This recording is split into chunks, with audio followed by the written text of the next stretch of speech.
you have been accused of being white nationalists yourselves. How do you separate yourself, or do you even bother? I'm sure you get lumped in too, don't you? With white nationalists all the time. Yeah, because that's me, like, actually. I'm the one that gets lumped in with the white nationalists. Well, Sarah's my little brown here. sidekick, as we established when we had Sarah Rao on. No, really. I mean, how do you? We joke about it. Like, first, it's just so laughable to us that we would be considered racist, because we talk about, like, we have lots of views around race, and we also think that it's just super ridiculous because first we do believe that things are heritable, and it's on its own. Like, that's just going to get us immediately tagged as racist. That's racist. But the crazy thing is, okay, first, looking at saying like there's this racial group and it has these differences, that is actually way more kludgy than people think.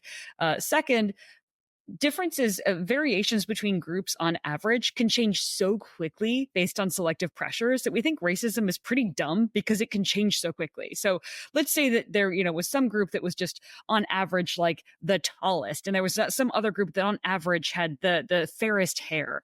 Depending on selective pressures that those groups are subject to, and also when you throw in things like genetic selection for kids, where people can actually choose certain traits for their babies, you can have those groups completely flip. I mean, with genetic selection over just a couple of generations. And you can even see trends like this shifting.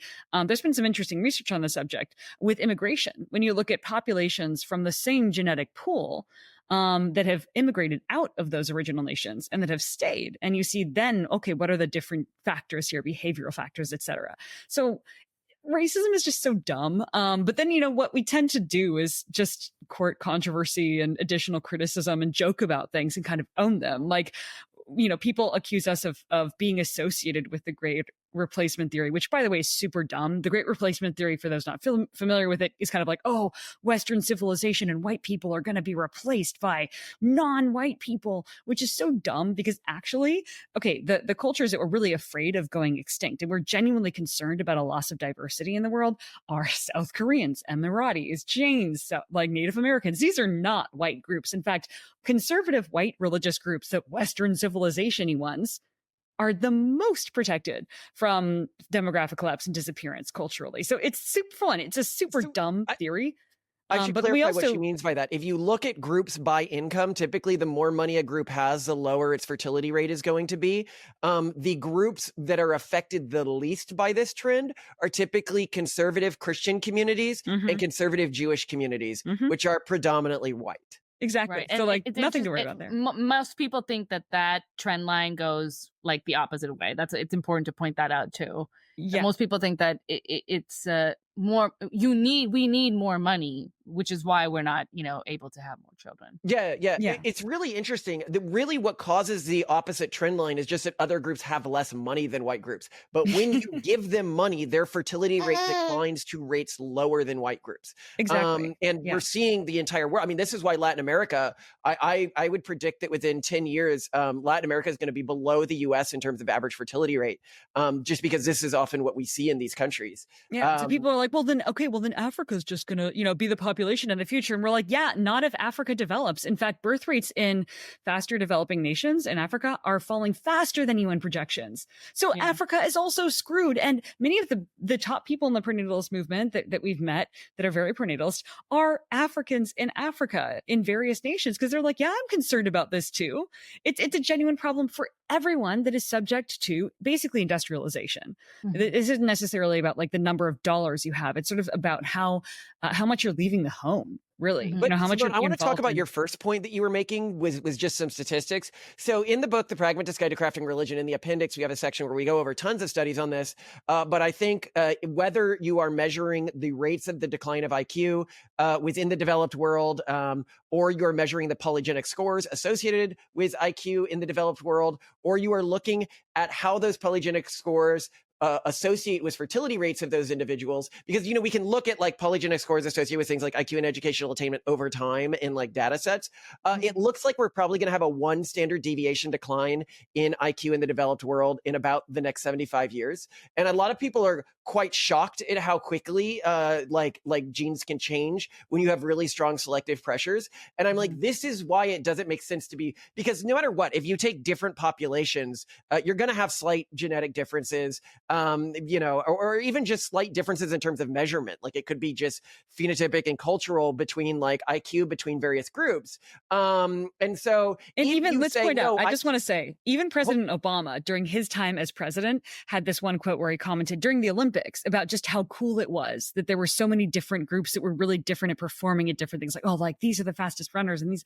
So like, this is also not even a traditionally progressive or conservative stance to be like, oh, genetic variation is awesome and different groups perform differently. But to finish my thought here, if you take the stance that like these things never change from a genetic perspective, no matter how much selective pressure you put on it, then you're actually taking the racist position, which is to say that all ethnic groups are like inherently and intrinsically whatever they happen to be right now.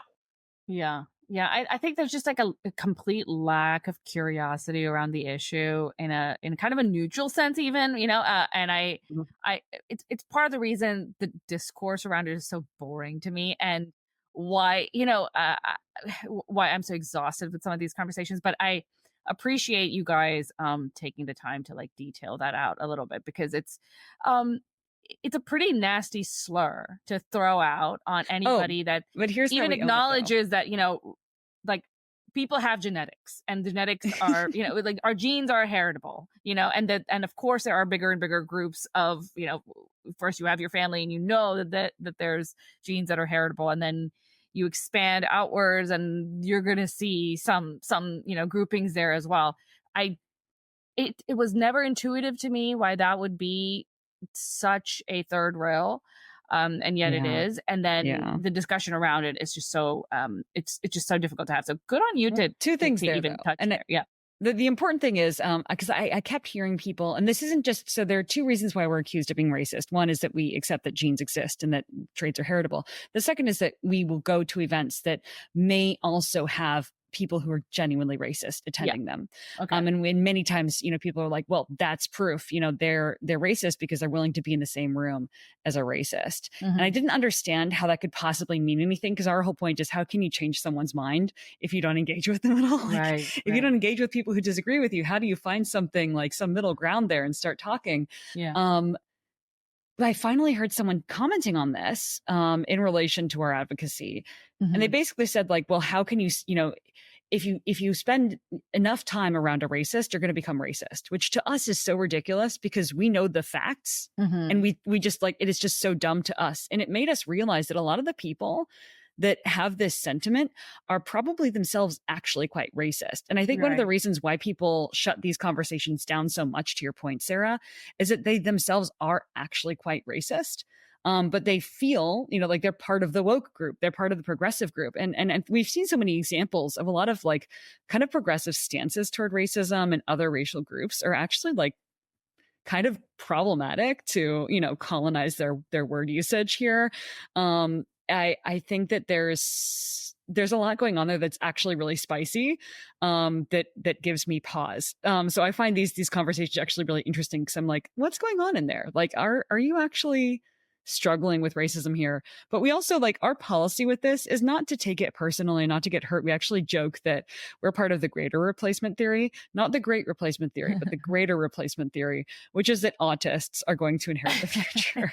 Because believe it or not, there are a ton of pro-natalist autistic people. I do. And we all just joke that, like, there is a conspiracy, and it's just that a lot of weirdo autists are going to come and replace. Why do you think that is? What's the connection between autism and pro-natalism? There's, someone wrote a great Substack article on this, but it wasn't it wasn't about pronatalism. It was about culture, but I think they're all connected, which is that autistic people, when they get into something, they get systematically and very passionately into it. And their whole argument was that the only, people who are going to speak up as much as leftists who are more educated, more likely to work in like the media and writing professions, in culture, are going to be autists who get into it in weird, like autistic ways. And I think the same thing happens with parenting, is they sort of just follow pronatalism through to its final conclusion and absolutely go for it. And the thing is, pronatalism and ultimately birth rates are not solved by people having just one or two kids. That's, maintaining, to Malcolm's point, like for every person who's not having any kids, you need to have someone having 4 kids. Mm-hmm. So pronatalism is really only going to be solved by autistic people who are like absolutely going all the way with their families, and super religious groups too. But when you talk about technophilic, pluralistic, and often more socially progressive groups that are going to be having kids, that's the autists. So you're basically going to end up with these two weird bastions of the future, these weird technophilic pro-natalists who are technically building the future because they're not pulling back from the internet, from globalization, from society. And then you're going to have much more conservative. We've actually found, like, sort of looking at the data, we'll say outgroup hating, closed-minded, super fundamentally religious groups, and those groups aren't doing it because they're evil. They're not being like, I hate outsiders because they're evil. They're doing that because basically any open-minded or more pluralistic members they have are going to basically become sterilized by mainstream culture by engaging with it, meaning that anyone in those groups, in those conservative religious groups that is exposed to the world, that engages with the larger world, is just going to be removed from their gene pool. And this is actually like a really big problem that's really undersold. When progressives are like, well, we can just recruit from other cultures. Whatever traits are disproportionate among your recruits, for example, open-mindedness, economic productivity, etc., the group's going to move culturally, at least, and maybe even genetically, in the opposite direction of that, if that's what you're recruiting from them. And this can have massive negative effects, making groups much more aggressive, etc. I actually think that to an extent, Haiti is the result of this, where I think it was something like 89% of people in Haiti for like 3 generations who got college degrees left the country. If you just remove over and over and over again everyone from a culture that gets any degree of higher education, the culture is going to move in the opposite direction of whatever traits were associated with that. And then eventually you get social breakdown. And this is what. Okay, sorry. Go ahead. Now finish your thought, and I have a question. Well, the when we talk about progressives, and there's this really odd thing where we're like, they're like, diversity has value, and then they claim that like nobody's really different, like men and women are exactly the same and like interchangeable, and all cultural groups are exactly the same, and their perspectives and proficiencies and all, and I'm like, why would diversity have value if nobody's different? And I think this opens their hand, right? Because I think like when we say diversity has value, we really mean it. Like diversity is a good thing because people are different. So why would you say diversity has value if you didn't actually believe that people were different? And that's because what they mean when they say diversity has value is we will recruit people from any group. What they mean is diversity of victims. We will not pay attention to our sort of unsustainable human harvesting practices. I think they do. They mean it in this very superficial sense. Like they mean like they will take the hairstyles, the clothing items, the spicy curry. Like they will take that, and that will become part of the way that they interact with the world as well. And everybody eats curry now, and that's wonderful. And that's I think they mean it in this very superficial sense that we will take this little bit that we like, pull it into our culture or our understanding of who we are. We'll become these cosmopolitan like people who, know how to appreciate these externalities of a culture without any kind of understanding or appreciation for the values and traditions that actually led to that, so that's it's pretty interesting. I think your conception of this. This really reminds me of when the spanking thing was going controversial. And we're like, you guys know that like by some studies, 89% of American Black families spank. Like when you're out there saying everyone who spanks is like inhuman and a monster. And then they're like, well, I expected them to be like, I meant all that with caveats. But Simone was the one tanking all this. And you were like, no, they're like, oh, well, those communities are uneducated and we'll convert them one day. But I mean, that's a cultural difference in child rearing. It's a very imperialistic mindset that this urban monoculture has. Me and Megan talked about this just a little bit because I was raised in a very different culture and a very like tradition, and I have some problems with it, and I have converted to this progressive, open-minded, like global culture to some degree myself. I mean, to a great degree actually, but there are aspects of that traditional culture that I didn't, I don't feel traumatized by, and I insist, I insist that I wasn't traumatized by, and it's that's very upsetting to me. But they have to have you be traumatized by it. So a lot of people are like, why do they convince people these things? Why, when you go to a psychologist, it's always what's wrong with your parents, et cetera, right? Is because when cults are converting people, the most important thing is to sever their relationship with their care network and birth culture. So they often try to convince people that their parents abused them or that their birth culture abused them. And again, I think this has just evolved. It turned out that the iterations of this urban monoculture that were able to convince people that their birth culture was abusive to them by villainizing very normal parts of child rearing all around the world, like corporal punishment, are evil. Yeah, to some degree. I think there's obviously this is on a spectrum. And actually, speaking of spectrum, I want to go back to the autism thing for a minute here. Are you guys on the spectrum? Yeah, I've been diagnosed as autistic. Our two oldest kids who are old enough to be diagnosed as autistic are autistic. Probably all of our children will be on the spectrum to some extent. Malcolm is not. He's weird. He's not neurotypical, but we don't know what it is. Oh, that's like Sarah. Okay. That's like, so yeah. How does this I'm autistic adjacent. Yeah, autistic adjacent. She'll get there one day. Part of the club. How does this affect parenting? Do autists parent in different ways? I think so. And here's my hot take on why I think autistic parents, who are famously framed as refrigerator moms, like it used to be believed that children developed autism because their mothers were so cold. And then they, of course, were traumatized by this terrible parenting and then became autistic as a result. I think a parent who ends up learning how to mask really well, which I did because I masked so well that I was only diagnosed after our son was diagnosed. And I kept telling the psychologist that everything he was doing was super normal. And she's like, no, those things are super autistic. You should probably get looked into.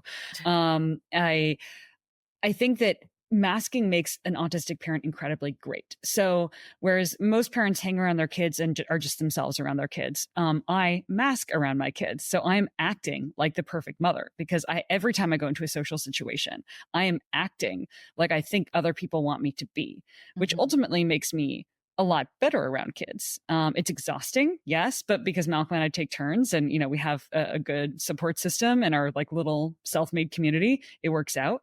But I ultimately feel like I do so much of a better job than I expected because in the end, I am acting. And like Malcolm says, actually, this is a larger sort of cultural position we hold.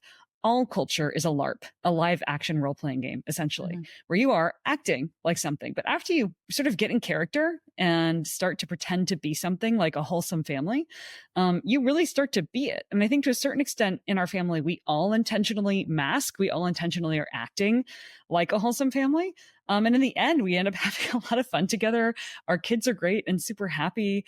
We have a great experience. And I feel like I'm doing okay as a mother, though of course the internet. This is why we actually reached out to you guys originally, as we were listening to one of your podcasts, and you said something along the lines of like, well, is there anyone who's like tried to recreate new religions or new ways of like hard traditional cultures, which is like what we've done as a family. Like we call ourselves techno puritans. Like we created a religion for our kids. We created holidays for our kids. We have like a weird othering way of dressing.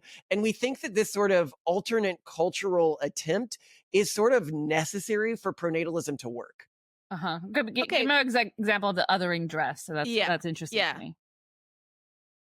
Well, my wife, I mean, right Malcolm, now, you're wearing a polo shirt. It appears. Well, I wear a uniform that my wife helped pick out because it's the same uniform my kids wear. For example, I wear yellow boots so my kids can spot me in crowds, and they all wear the yellow boots and the thing. But the outfit I wear is meant to be like the minimum viable. For her outfit came from looking for outfits that could be made cold weather, but during a time where people didn't have a lot of money and were having lots of kids. Because before this, it was all snowsuits for her.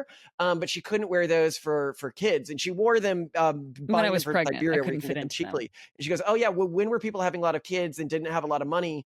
And it was the past. And so then she bought like old timey maternity outfits, and now she's just moved entirely to like a pilgrim outfit. Wait, Yeah, so why, we can why, only- why do you have to be cold suits? Is it because very they cold don't for you because, guys? because we know you don't heat your house. We Yeah, read exactly. about that as well. Oh, So right, what's right, that right. about? Right. Yeah, we're big on austerity, where it matters. Like basically, you know, spend your money where it belongs. Like, so for us, it's like IVF, so we can have more kids instead of, you know, having an incredibly warm house in the winter. So I used to buy these inexpensive Siberian snowsuits, and then I couldn't fit into them while pregnant. So I started buying modified corsets where I could just wear just tons of layers beneath them and then wear a chemise, which is like a big sort of underdress, and then a skirt and a corset. It still looked good.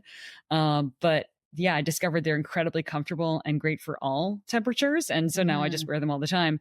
And the reason why we have our kids dressed like us is that when you have above a certain number of kids, honestly, I'd argue if for any number of kids, having them all wear the same thing and all have basically just the same outfit, but in many copies, enables you to have a basket for each kid with all their clothes. You can close your eyes, pull something out of the basket. You've got a complete clean outfit that is absolutely perfect. If you buy the right garments, nothing needs to be folded. So laundry is much easier. So there's a practical reason behind these things, but we like othering names and othering outfits. And, you know, we look a little bit weird in public because everyone's kind of dressed the same and everyone looks a little bit weird because it teaches our children that they are different and that they're held to what we would consider a higher societal standard. Because we live in a society where it's really easy to say, oh, but they're doing this and they're doing that. And, you know, why can't I just, you know, kind of give up or not try? And we want to raise our children in a way where we say, well, because we're different, because we're held to a higher standard, because you are a Collins. And that's just part of what our religion is. Not everyone's going to take that view, but we find that it's very effective and our kids seem to love it. So you have 4 kids now? And then we're going to start on number 5 in January. Okay, so explain what that means. First of all, how old are the two of you? I'm 36. Malcolm is 37. We've already frozen all of our embryos. That's kind of a big thing because, you know, it gets a lot harder to have kids later. So now the only limiting factor for me is C-sections. So I will have kids until basically my uterus is removed because I start hemorrhaging in the middle of surgery and I can no longer have kids. So we're sort of on a schedule where we have a baby, we wait 9 months, we do another frozen embryo transfer, we wait 9 months, we have a baby, rinse and repeat. Have they always worked? Have all the embryo transfers worked? One hasn't. And then you just have to wait another month and some change and then try again. Okay. And when did you start this? Like, did you devise this plan? How did you meet, first of all? How did the two of you get together? We met in 2012. So a while ago when I had turned 24 years old. I was a virgin, never dated before, wanted to live alone, not have any kids, of course, like I said, die alone. But I needed to fall in love and have my heart broken so that I could tell people I'd tried it and it was underwhelming. So they wouldn't be like, you're so sad. You haven't lived. And so I created this whole plan. I, being autistic, but not knowing it, I guess I was like, well, I've got to make a points-based system to determine if someone's, worth the second date. And I also created a competitive dating pool in my office because we had other people my age who were dating. That way you'd get we had, God, this is such an HR violation, but the HR manager was in on it because she was also dating, where we'd had tallies on a whiteboard in the Silicon Valley startup where we all worked, where, this many points for a first date, this many points for a second date, this many points for a date that lasted longer than 8 hours, whatever. Right. So that got me motivated to get out there. And then I created a keyword stuffed, because this was back when online dating profiles were fun and more text based and not so image and swipe based, because that has completely broken the market. But I created a completely keyword stuffed online dating profile on OkCupid that was completely optimized around finding a nerd. It was just, I was posing in film grade stormtrooper armor with the caption, "Paint me like your French girls." And I was so ready for this. I reached out to men prolifically because obviously men never hear from anyone. And that got me basically into a very high throughput of candidates so I could find my person who I would fall in love with and have my heart broken. And then I finally found Malcolm. That's amazing. He was on his own high throughput screening method.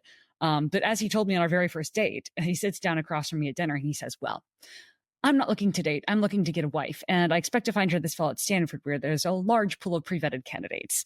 And as it turns out, both of us were on our second date that day because we were both treating it like a job. So Malcolm, looking for his wife, and he'd pretty much given up at that point, and thought he'd just find someone of sufficient quality at Stanford, would go on a date every weeknight, sometimes double up on weekends like he had the day he met me, and was just, ever since he was a kid, like hell-bent on finding a wife, because he was always going to have kids. He was always going to have a wife.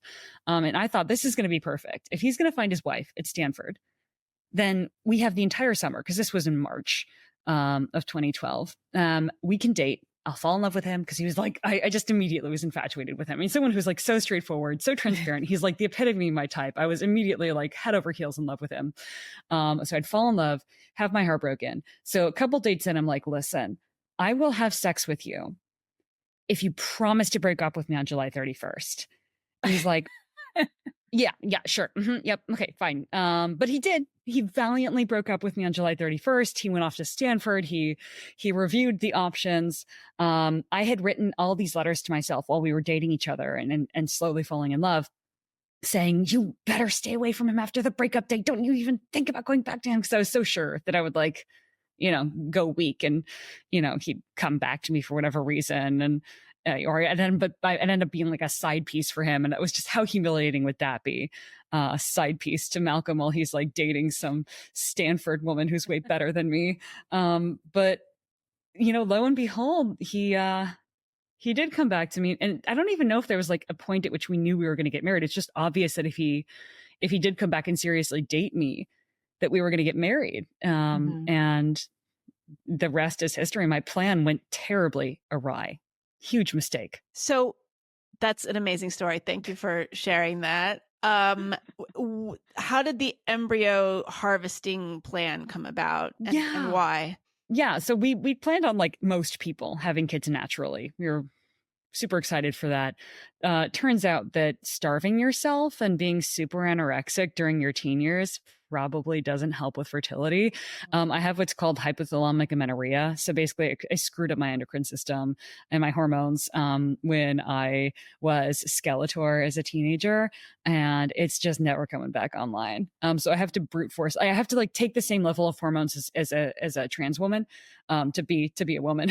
So I'm like, I can trade notes with the best of them on the meds we take. And we discovered that a little late into the game. But then when we got to the point where it was inevitable that I'd have to go through IVF in order to have kids, we realized we should just batch freeze embryos, because by that point, Malcolm had worked in venture capital in South Korea. He'd seen demographic collapse there. Both of us had become really aware of like what an issue that is. And also we'd fallen even more in love and gotten even more excited about the idea of having a large family. So we're like, well, let's just do a bunch of batches. We had this thing called the Year of the Harvest, where we lived on a mattress on the ground in a studio apartment in Doral, Florida, this like warehouse district outside Miami, just to put all of our money to IVF, which was everything and then some, to be able to basically freeze our family ahead of time. And how much money was it all told? Oh, well over $100,000. So one round now is between $15,000 and $20,000 when you look at the meds and everything else. And then we got a bulk discount, but still, which they'd never heard of before. They're like a bulk discount. Yeah, this is the Collins discount. They should name it after you. So, what did your providers make of this plan? Your medical providers? They tried to convince us to not do, like, after a while they're like, you should stop. And we're like, dude, you don't want to give us, they were like, we'll give you a refund, don't worry. And we're like, you're insane. This shouldn't be an issue for you. They're also really concerned about the fact that we do what's called PGTP, which is a more advanced form of the type of genetic testing that you can have done on embryos if you choose to do that. So currently the screening that a lot of couples choose to do if they're just not immediately transferring the embryos they have made in IVF is they do just basic testing for what they call aneuploidy, which is just, basically a type of embryo that's more likely to have really serious issues or just be lost in a miscarriage. And you can also choose gender at that point. So this is how a lot of people get to choose boys or girls. And so a lot of people do it just for that. This was the only option you could really have if you wanted to do something extra and fancy, up until around 2021. When it became possible to do what's called PGTP, which is more advanced. Either the embryo is fully genetically sequenced, or sort of like a more abbreviated version of being fully sequenced, which allows you to get a bunch of polygenic scores. Polygenic scores are basically risk scores for traits that are associated with clusters of genes. It could be 250 genes. It could be 8. But these are complex things. It's not like there's like the ugly gene, it's like, it's a bunch of things. It's very complex. And a lot of researchers have found correlations between clusters of genes and various traits, like everything from brain fog to gum disease to schizophrenia, various forms of cancer. So parents who use this kind of testing, which we do, are able to then prioritize embryos based on things like risk of cancer, risk of schizophrenia, risk of Alzheimer's, and also things like intelligence and height, which are pretty spicy for people. This is where you get into the designer babies range. And we're not being judged by our fertility clinics for the designer babies thing, but rather they're very concerned about the safety of having all this genetic data out, which is kind of crazy these days because now there are so many people getting fully sequenced anyway. You can be fully sequenced by Nebula for like between $200 and $400 now. It's so inexpensive. There are even people out there who've just published their full genome online. So yeah, it's kind of overblown, but yeah, that's something that we also do that we get a lot of criticism for. And I read that you're planning on having at least 7 and you would like up to 13. Totally. So what are the chances of making it to 13 and how are you going to handle that? Well, we've already built in, but you can see behind Malcolm if you're watching this in video form, the triple bunk beds we have over there. We started to build into our house literal infrastructure for lots of kids. We're also going to empower our kids to build tiny houses on the property because we have extra space on our property if they want to have their own private space. Actually, we've decided recently you might want your own private space by then. You're going to live in one of the tiny houses. Honestly, probably. We're going to build a Dursley bedroom this summer, I think. You know how Harry Potter slept under the stairs in the Dursley residence? Yeah. We have one of those and we're like, dude, we're going to do this. We're going to put our kids in it. You can live the Harry Potter fantasy. Yeah. Live the dream, everyone wants to go to Hogwarts. I'm sure they also want a Dursley bedroom. I actually like the small spaces. Like as a kid, cozy. I actually, the kids love that. Yeah. I think our eldest son is honestly any of our autistic children are going to love it because it's very, you want a quiet, like safe space that you can kind of hide away in. So anyway, we're building in the infrastructure and they used to say, and this might be encouraging for people who want to have a lot of kids, but who have had C-sections. They used to say, after 4 C-sections, you just can't have any more. Well, that's not really true. You can have a lot of C-sections. The surgeon who delivered my latest baby, who's now sleeping in my lap, has done 7 on a woman. I'm sure in Utah, there are people who've done a lot more. So a lot of it just depends on how you recover from them if you form a lot of scar tissue. So it's just going to come down to how I recover each time and whether or not I have a complication at one point that causes intense bleeding and leads them to take out my uterus. And if they do that before number 7, we're going to look into surrogacy, which we're not crazy about because it's not a scalable solution. We'd rather, honestly, people find this abhorrent, but we'd rather see the development of artificial wombs. Well, I was just going to ask about that. Right. So where do you stand on that? We love artificial wombs. And I mean, look at it from this perspective. And this is why I also see them as actually coming to market is right now, artificial wombs basically already exist in the form of premature care, and those all the various things that they put babies in. It is extremely compassionate and a no-brainer for that technology to keep going earlier and earlier. Now, babies at like 22 weeks are able to make it, if they have the right care. It's just going to go, to 15 weeks. It's going to get to like insane levels. And then we're just going to get to the point of bridging the gap between embryo and, baby in an artificial womb. And it's going to take a while. We're definitely not there yet. But we definitely like that technology. I don't think I'll ever be able to utilize it.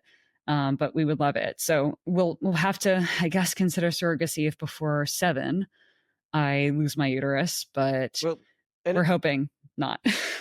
As a side note, the bunk beds back here that I counter-cyclically use in my office because, the kids sleep here at night. I use it during the day. So there's no point in having 2 different rooms. This is one of the reasons why CPS was called on us, because they're like, can you believe they don't give all of their kids their own room, but stack them like they live in a barracks? And I'm like, this is bunk beds. Like, this is what I'm talking about, where like cultural norms are developed for people who just have almost no kids or have tons of money and are just disconnected from reality. Yeah, that was another. I guess that had to do with you guys. I've been getting into a lot of fights on Twitter, and I guess they stem in one way or another to the Collins. Sarah, we're so sorry. Really, they really said that the problem was that the kids didn't have their own rooms. I mean, that's yeah. So when CPS came this most recent time, sorry.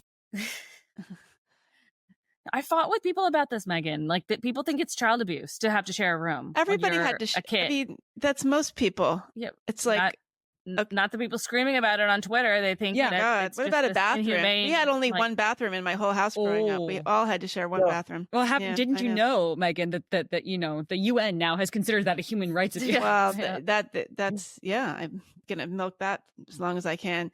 Can you describe like a day in your life? How do you, like, what time do you get up? How do you get everybody all pulled together? How do you spend your time? Because I know Malcolm, you're talking about how your kids they're like playing in your office when you're working. How do you work? How do you do that? Simone, do you want to take this one? Yeah, Malcolm wakes up at 2 a.m. Because that's when it's actually quiet and he can get work done. No one's bothering him. Then sometimes he can nap like right before I'm sorry, Malcolm, you pick up from here. Okay, right before we pick up the kids at about 7:30. We play with the kids for about an hour and then we drop them off with our neighbors. We then go get the chickens, get the eggs, get all that handled. We get the garden tended to.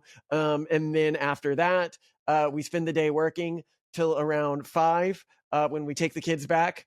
And we're working from home almost all the day because, we run like a private equity firm. We run the Pro-Natalist Foundation. We run the Collins Institute, which is just about to launch its school to compete with the traditional public school so that they can't keep using that to deconvert people. Like, I'm not sending my kids into that meat grinder.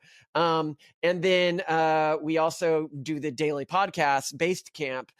So like we're, just work. And then after that, we go downstairs and we typically preheat. So we try to preheat large batches of food. Like we'll slow cook some meat with some curry like stuff. And then we freeze that and then we refry it up with like, various fresh vegetables and stuff like that. And that can become Simone and mine's dish. And then with the kids, we do separate dishes. Simone has to measure all her food. So her dishes are much more controlled. Now, we typically don't really do breakfast or lunch. We only do dinner.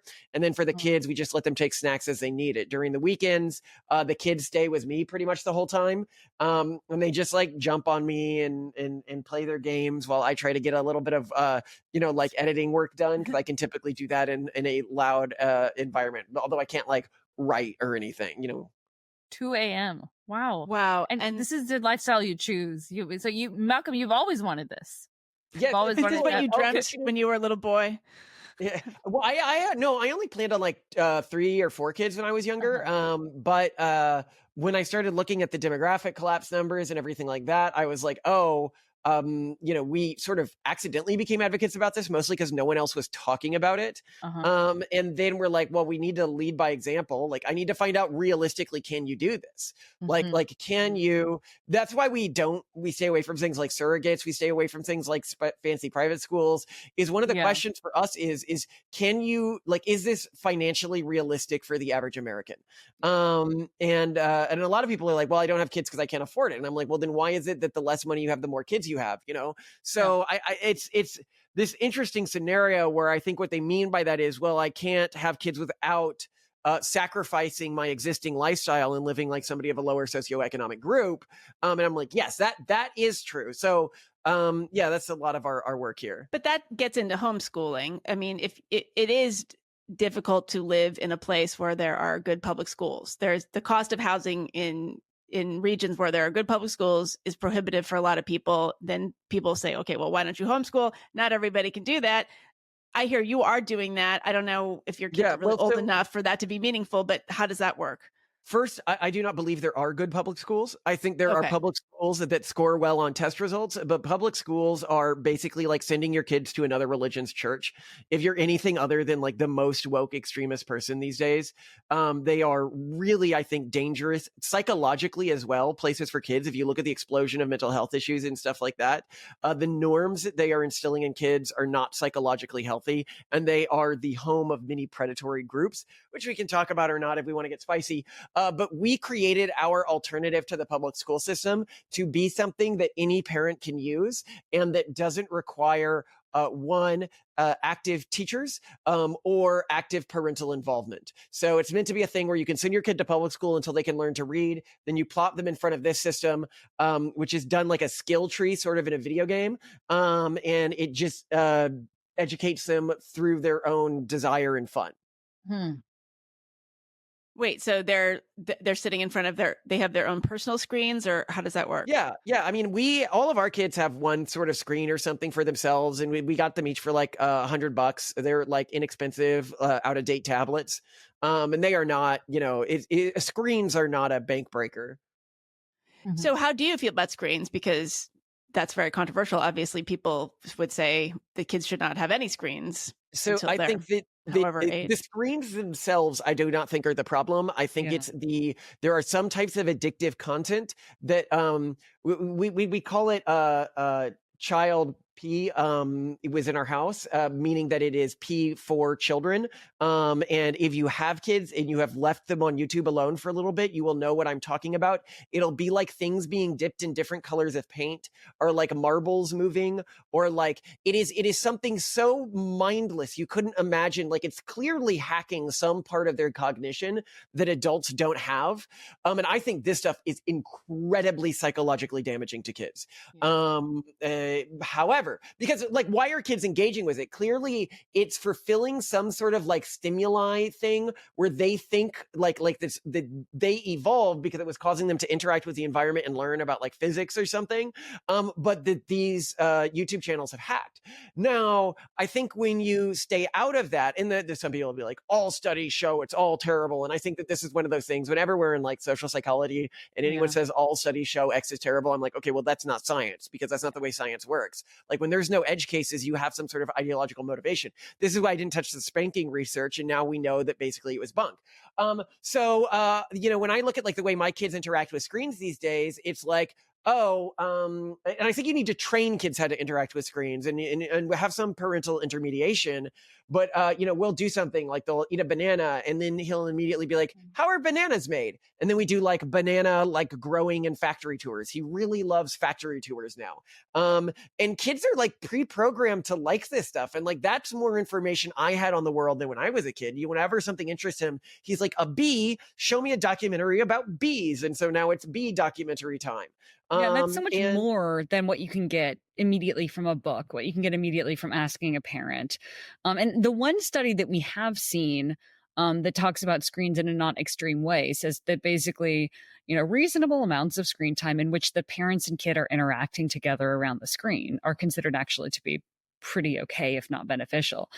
So the little research we have seen that like whenever someone's willing to go out on a limb and get positive, says that this is pretty okay. But I think most parents would agree with us. And when it comes to like throwing a kid with a screen that actually has not great stuff on it, in a public space. And this is another one of those bad to pay problems with kids, is people are like, man, kids at restaurants, kids on airplanes, they're always on their iPads. Well, you know what? If they're not on the iPads, they're probably screaming and crying, because kids aren't meant to be sitting still and not moving on an airplane or at a restaurant for hours on end. It's not where kids are designed to be. So if you're going to force kids into an environment in which they're not supposed to be, it's kind of okay to sedate them with crappy, you're choosing between evils here. I don't even think it's sedate them. I don't even think you're choosing between evils. The kid is learning more, even from Peppa Pig, than they are from sitting still in a restaurant. Or looking at the back of an airplane seat. I have no problem with kids on iPads on airplanes. I'm all for that. Do you take them to an actual factory? When you say factory tours, what does that mean? Like I'm presuming you don't just look at videos on YouTube eventually, but right now it's mostly on iPad. Pretty much anything. He'll like a food, like a waffle, and he'll be like, I want to see how waffles are made. And so then we watch a thing about how waffles are made, and we talk about it. Or I want to see. And this is like when people think about the evils of screens, they don't think about the positives of screens. And like, where is he watching this? It's like, we have one of those Google screen devices where he can just walk up and say, okay, Google, can you show me how hot dogs are made? And then he doesn't want to see that. Yeah, I would block that one.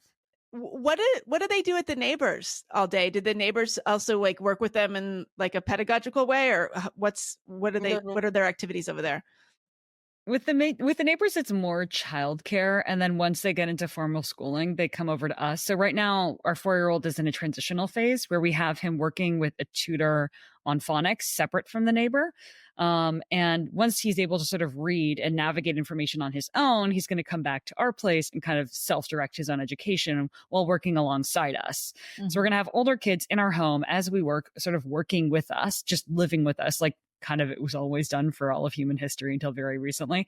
And then the smaller kids who kind of need someone to constantly be there to make sure that they're not dying are with, actual people doing childcare. And this is another area where a lot of people are unfamiliar with like the data. If you actually go into the data, what it said, there was this great study done somewhere in the Midwest where there was this program that was giving kids access to like preschool education, like learning to read extra early, everything like that. And it was given out in a lottery to kids. So not everyone could get in, and it was able to create a randomized group and a randomized non-group.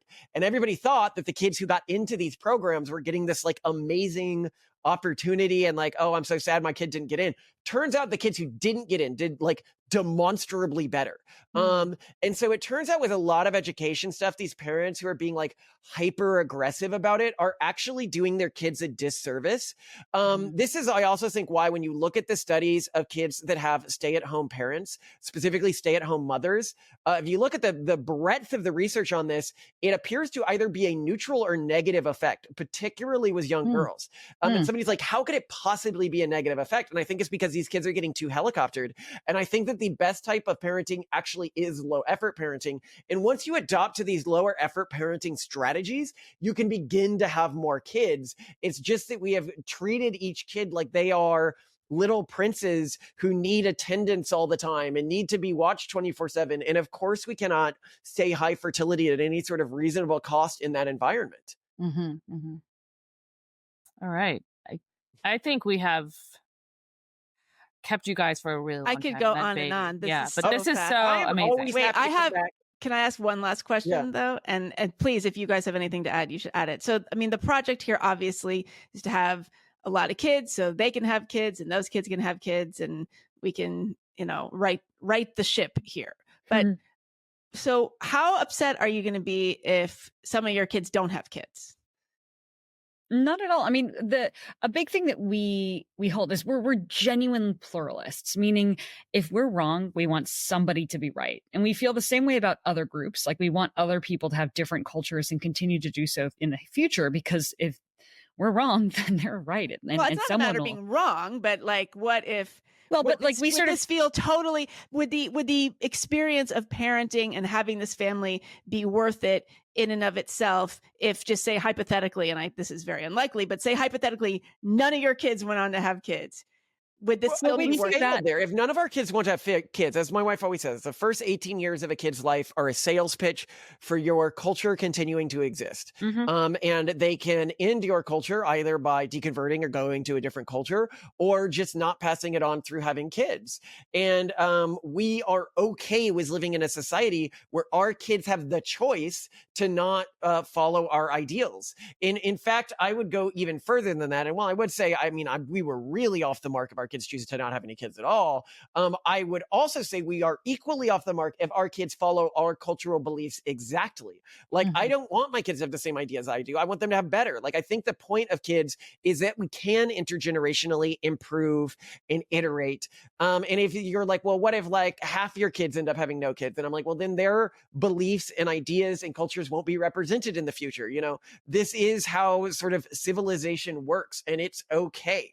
One of the things that we didn't really talk about much is why it actually matters that population's collapsing. So just really quickly to Simone's point, you've got the problem of debt and everything like that, which is great when things are growing, but like we've taken out debt at every layer of our economies, from states to cities to human capital in terms of like student debt to land, and that exponentially explodes value when the economy is growing on average. But the economy has mostly been growing on average because the number of consumers and producers has been growing exponentially.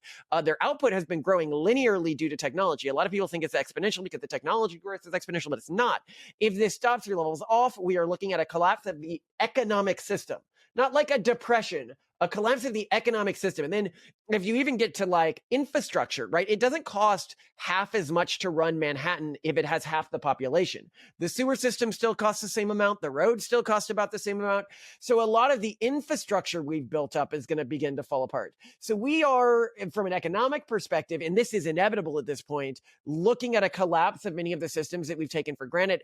And that collapse is going to coincide with many people realizing that fertility rates are actually an issue, but you don't see that issue until it's too late. Like, as I said with Korea, 60% of the population is already over the age of 40, and they probably can't solve the problem even if they found a way to right now. And then you have the secondary issue, which is the collapse in human diversity, which I see as sad. Native American groups, for example, only have a repopulation rate of 1.2. I mean, a fertility rate of 1.2, which is just atrocious. Many of the most distinct communities on Earth today, like the Jains and the Parsi, are already low population, very low fertility rates, going to go extinct. I view that as a human tragedy, and it's something that we should be paying more attention to.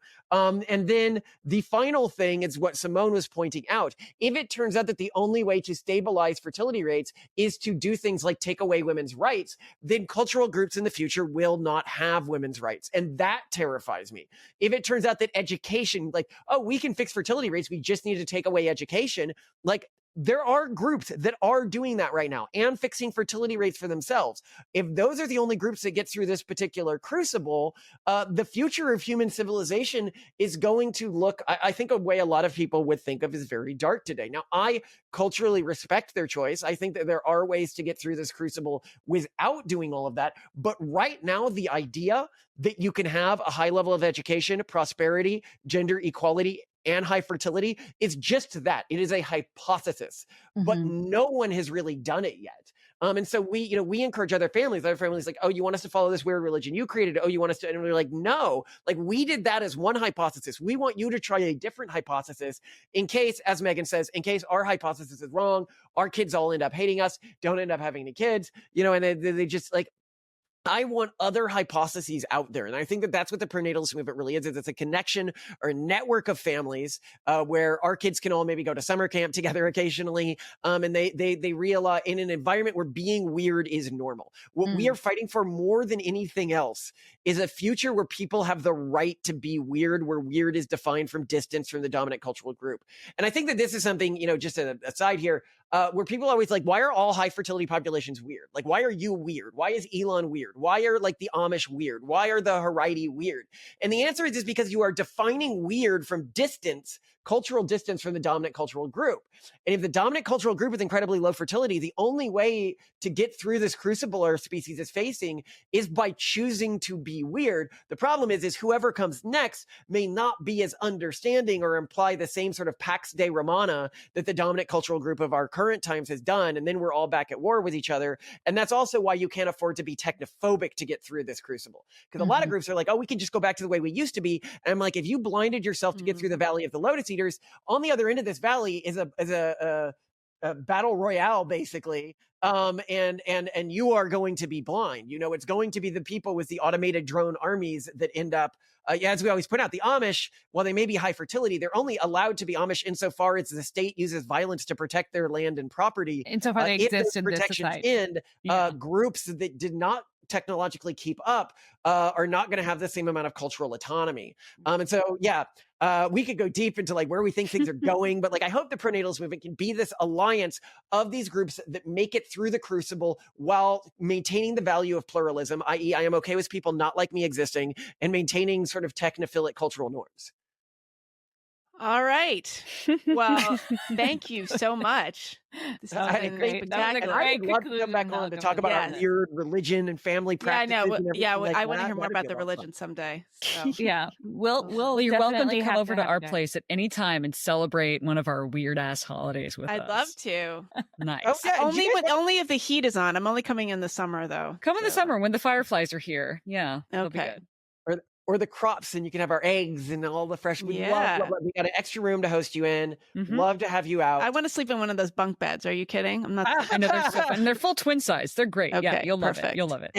And by the way, if you guys want, we would love to have you at the Natalist conference this year. It's going to be. We're hoping right now at UATX. We're in negotiations right now. So yeah. Oh, this year? I thought that already happened. Or was it? Oh, already it happened one last year, every but it's year. happening Next again. year, you mean? Oh, next year. Oh, yeah. Oh, we next year, I don't know. Oh, wait a second. Totally It was left already. This It was in late. This was the one it was that in late happened. 2023. So Oh, yeah. okay. Okay. Yeah. All right. Okay. Let's do it. Okay. That sounds right. great. Thank you guys. This was super, super fun and informative. And I love what you guys are doing and how you approach things. It's very interesting. Well, For sure. I hope we can become like friendly with you guys and do stuff regularly because you guys Yeah. seem amazing. You need Yeah. an antinatalist. You need at least one antinatalist. That's friend. Megan. Yeah, we do. That was me. Yeah, do an antinatalist speech at the conference. I would love that. I'm your would love token. that. I'm your token antinatalist friend. Yeah. Happy to. You gotta have one oblige. at least. Okay. Yeah. Exactly. All right. Many, many thanks. Thank you to Yeah. both of you. I hope you have a nice afternoon ahead of you. Take care, guys.